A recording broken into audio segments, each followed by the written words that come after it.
سلیمه قربانова 9 سال داشته یک بار چشمانش نابینا شدند. دکتران میگویند که چشمان سلیمه باید 2 مرتبه جراحی شود و مبلغ جراحی او را 25000 سامانی گفتند. پدر سلیمه در شهر مسکو 6 سال می شود که در زندان قرار دارد. مادرش باشد از سبب بیماری سرطان کار کردن نمیتواند.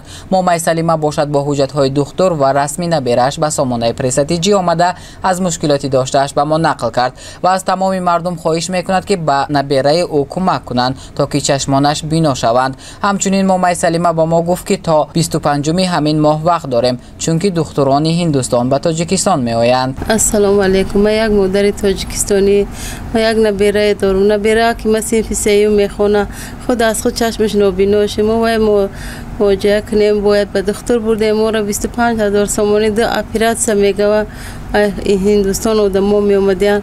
این دخترک پدرش دکتر مادرش کسل این نبیره حکیم خواهش میکنه برادرای اسلامی که همین علاج باشه همین دخترک یاردم کنن دستگیری کنن که همین نابینا نشوه.